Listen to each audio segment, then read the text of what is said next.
Hello champions, welcome to Origin. मेरा नाम Prince Kumar है और आप सभी का ओरिजिन में बहुत बहुत स्वागत है। इस वीडियो लेक्चर के थ्रू हम पढ़ेंगे अपने एक अलग टॉपिक को जिसका नाम है इक्वालिटी इन इंडियन डेमोक्रेसी। इस टॉपिक में क्या कुछ खास हम लोगों को जानने को मिल सकता है, देखते हैं इसके बारे में।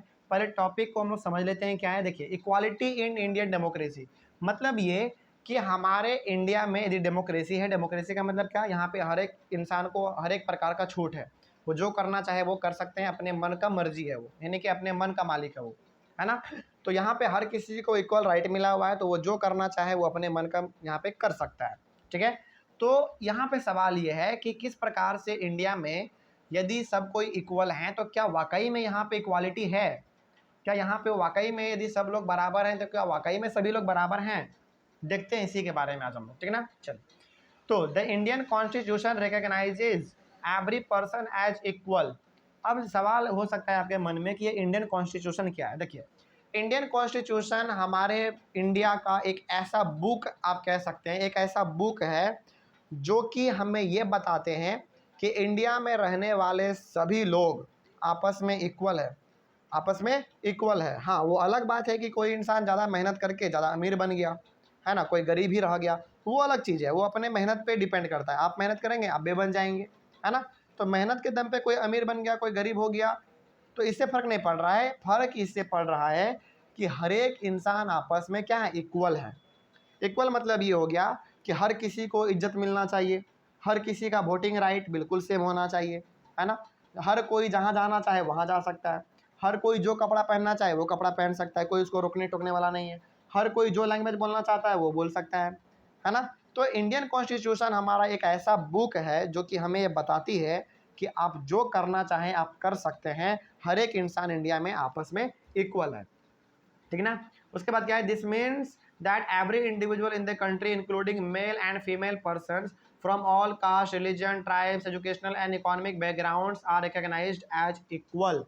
तो इसका मतलब ये हो गया कि यदि इंडियन कॉन्स्टिट्यूशन कहता है कि सभी लोग यहाँ पे इक्वल हैं, है ना, तो एक इंसान या फिर बहुत सारे इंसान किस अलग अलग रिलीजन से आते हैं इससे कोई फ़र्क नहीं पड़ता है, वो कितने पढ़े लिखे हैं इससे भी कोई फ़र्क नहीं पड़ता है, वो कितने अमीर हैं कितने गरीब हैं इससे भी कोई फ़र्क नहीं पड़ता है। बस फ़र्क इससे ये पड़ता है कि आपस में सभी लोग आपस में इक्वल हैं, है ना, सभी लोग आपस में इक्वल हैं, बराबर हैं।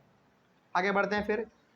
उसके बाद फिर क्या लिखा हुआ देखिए, equality includes some of the following provisions in the constitution. यानी कि कॉन्स्टिट्यूशन जो है ना हमारा, यानी कि जो हमारा संविधान है, वो कुछ और नियम कानून को हमारे सामने पेश करते हैं। क्या है, जानते हैं इसके बारे में, ठीक है ना। चलिए, सबसे पहला क्या है, first, every person is equal before the law from the president of the country to a domestic worker has to obey the same laws. सबसे पहला हमारा जो संविधान है, जो हमारा एक बुक है जो कि हम लोगों को गाइड करते हैं, जो हमको बताता है कि सारे आपस में इक्वल हैं, वो सबसे पहली बात हम लोगों को ये कहते हैं कि आप इंडिया के जितने भी लोग हैं ना, सभी के लिए नियम कानून एकदम बिल्कुल बराबर बना हुआ है, बिल्कुल ही बराबर बना हुआ है। तो जो नियम कानून प्रेसिडेंट के लिए बना हुआ है, यानी कि राष्ट्रपति के लिए बना हुआ है, वही नियम कानून हमारे लिए भी बना है। यानी कि राष्ट्रपति का कितना बड़ा पद होता है ना, वो किसी भी कंट्री के फर्स्ट पर्सन होते हैं। तो जो नियम कानून उसके लिए बना हुआ है, यानी कि जो रूल्स एंड रेगुलेशंस उसके लिए बना हुआ है, वही रूल्स एंड रेगुलेशंस एक घर में काम करने वाले इंसान के लिए ही बना हुआ है। यानी कि आप कह सकते हैं कि बड़े से बड़े इंसानों के लिए भी वही नियम है जो छोटे से छोटे इंसानों के लिए नियम है, किसी के लिए अलग नियम नहीं है। जैसे मान लीजिए, यदि मैं अभी बिना हेलमेट के रोड पर निकलूं तो हो सकता है कि पुलिस वाले मेरा चालान काट ले, यानी कि हमसे फ़ाइन कुछ मांग ले। उसी प्रकार यदि प्रेसिडेंट भी यदि बिना हेलमेट के रोड पे निकलते हैं बाइक लेकर, तो उनसे भी उतना ही चालान काटा जाएगा जितना कि मुझसे काटा गया है ना।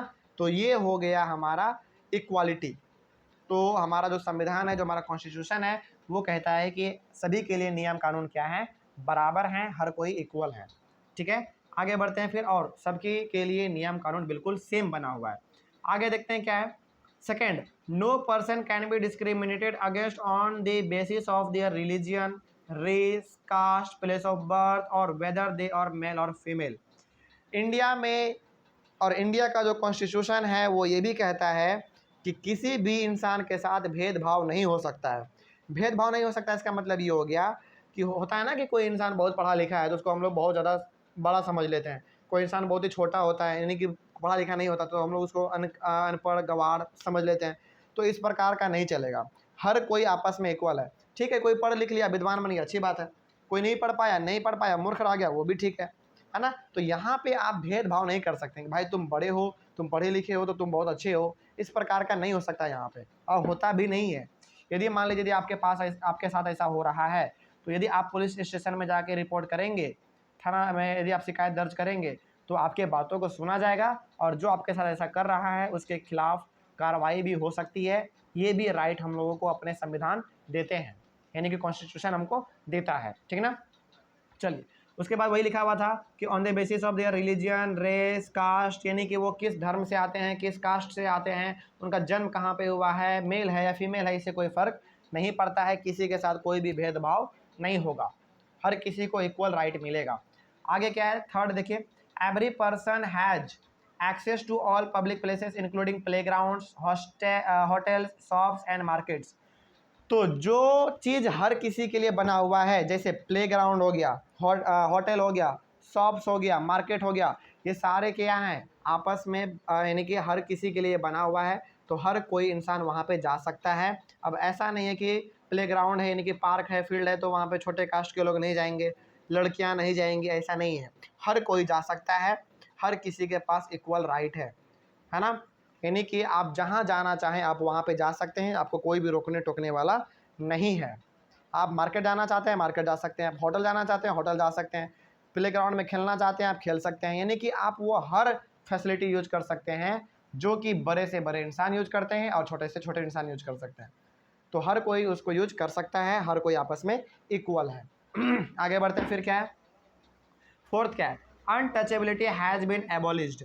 अनटचेबिलिटी क्या है, देखिए यदि आपके घर में यदि आपके बड़े बुजुर्ग दादा दादी या फिर नाना या फिर नानी होंगे तो आप उनसे पूछिएगा कि छुआछूत क्या था, वो आपको बताएंगे कि हमारे इंडिया में ना बहुत पहले ये सिस्टम था कि जब छोटे कास्ट के लोग यदि गलती से भी बड़े कास्ट के लोगों में टच हो गए, भिड़ गए, मान लीजिए गलती से भी टच हो गए, तो उनको ना छोटे कास्ट के लोगों को बहुत ही गंदे तरीके से पीटा जाता था।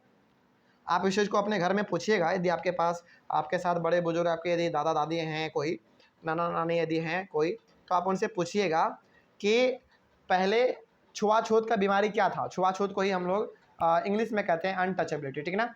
तो उस समय पे ये सिस्टम चलता था कि जो छोटे कास्ट के लोग हैं ना, जो कि नाला साफ़ करते हैं, बाथरूम साफ़ करते हैं, जो झाड़ू लगाते हैं, जो दूसरे के घरों में काम करते हैं, इस प्रकार के लोग यदि बड़े कास्ट के लोगों में टच कर गए गलती से भी, तो उनको बहुत ही गंदे तरीके से पीटा जाता था, उनको मारा जाता था, उनको बिल्कुल अलग रखा जाता था।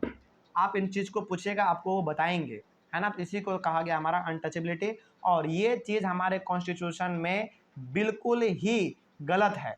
यानी कि कोई भी इंसान यदि किसी के साथ यदि मान लीजिए गलती से टच हो गया तो उसको आप मार पीट नहीं सकते हैं, आप उसको केवल और केवल बोल सकते हैं, है ना, समझा सकते हैं, मार नहीं सकते हैं। तो इंडिया में जो पहले सिस्टम था छुआछूत का, यदि गलती से टच हो गया तो आपको मारा जाएगा, पीटा जाएगा, ये सिस्टम आज पूरी तरीके से खत्म हो चुका है। तो वही लिखा हुआ यहाँ पे फोर्थ नंबर में, अनटचेबिलिटी हैड बीन एबोलिश्ड। तो जो छुआछूत का जो बीमारी था, बीमारी इसको हम इसलिए कह रहे हैं ना क्योंकि जब एक इंसान यदि दूसरे इंसान में टच कर गया ना तो उसको बहुत ही गंदे तरीके से पीटा जाता था। तो ये जो छुआछूत का जो पूरा का पूरा एक तरीके से आप कह सकते हैं कि बीमारी की तरह ये फैला हुआ था लोगों के बीचों में, ये आज के रेट में इंडिया में नहीं हो सकता है और होता भी नहीं है, ठीक है ना। चलिए, आई होप आपको यहाँ तक समझ में आया होगा। तो ये कुछ 4 ऐसे प्रोविजंस हैं, यानी कि जो एक 4 ये ऐसे कुछ हमारे पास आप कह सकते हैं कि राइट है, अधिकार है, जिससे कि हम लोग अपने समाज में सर उठा के जी सकते हैं, है ना। और ये राइट हमको देता कौन है, हमारा कॉन्स्टिट्यूशन, यानी कि वो जो बुक है ना, वो बुक केवल और केवल कहने के लिए कॉन्स्टिट्यूशन है, बड़ा आसान सा शब्द है, लेकिन ये हम लोगों को जीने का अधिकार देता है, हर कोई आपस में इक्वल है ये बताता है, ठीक है ना। चलिए, thank you very much and have a nice day. और नेक्स्ट क्लास में हम लोग आगे पढ़ेंगे थोड़ा सा। Thank you.